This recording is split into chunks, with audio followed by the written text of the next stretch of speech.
So ito naman yung kapag ka naman yung washing machine nyo ay may problema dito sa drain.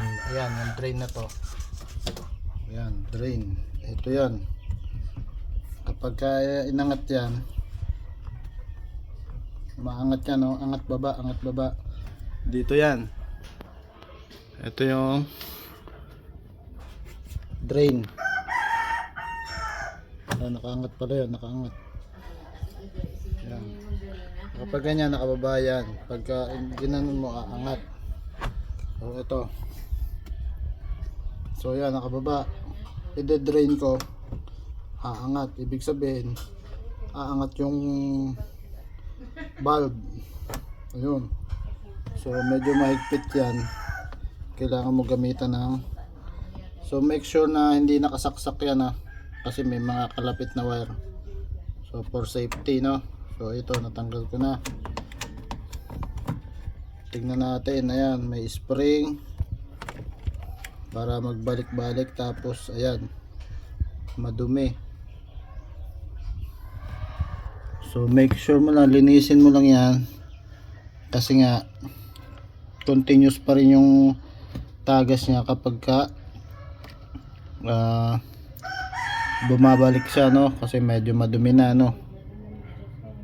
Tapos meron din siyang settings dito. Ayan, adjustan mo yon, yung mga bilog na yon.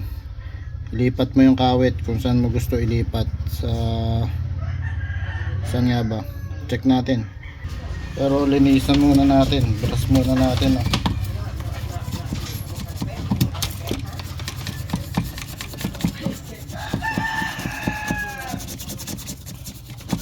Ayan. Kung minsan nababarahan yan, may mga kung ano-anong, tagal na rin kasi ito kaya hindi na pasintabi sa mga kumakain, medyo madumi to, no. Lilinisin din natin to. So yan yung original settings nya. Itatry natin nilipat dun sa pinakaibabaw. Kung hindi siya gagana dun sa pinakaibabaw, dun naman tayo sa pinakaibaba. Medyo matigas yung ano, hindi kaya siya ng brush, kaya lihain natin bago ano,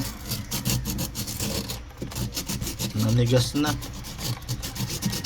Durugin lang natin yung mga libag-libag sa gilid para magpantay yung plastic. Hindi kasi siya magsasara kapag may mga kurikong sa gilid, may mga tartar. So ito po pala isang technique, no, banatin nyo yung spring, pahabain nyo uli. Ayan. So ayan, hindi na muna natin i-adjust ng butas kasi te-testing muna natin kung magsasara na siya, kung magde-drain. Kasi feeling ko yung mga tartar lang yung nagpahirap. Ayan. So nakalock na, no. Make sure na medyo tama yung pagkakahigpit. Tapos ito, ganun din sa spin dryer, meron din siyang adjuster. Pipili ka lang dyan ng butas at saka i-adjust mo, no. Ito naman preno to, preno. So ito kasi preno to, para sa spin dryer.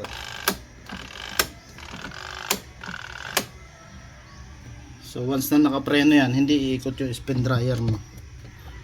So yun yung mechanism nito. Ngayon yung motor ng spin dryer at motor ng spinner. Ito naman yung sa drain, yung mga drain problem. Ayun lang, ganun kasimple, ganun kadali.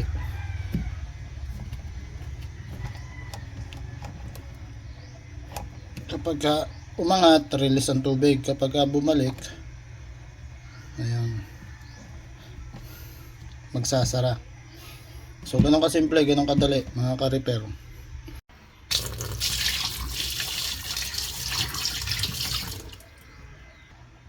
Tumatagas pa din kahit nakasara.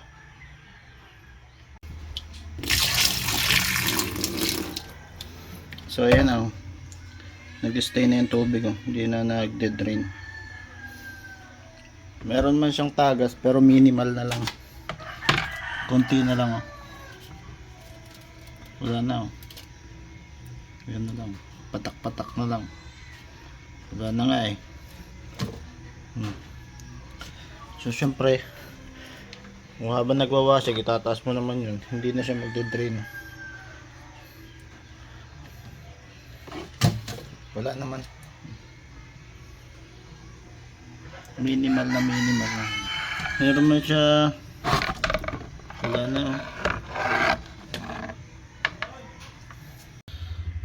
So may tubig pa rin oh. Dapat yan mauubos kung nag-re-release. So yun, ganun lang kasimple.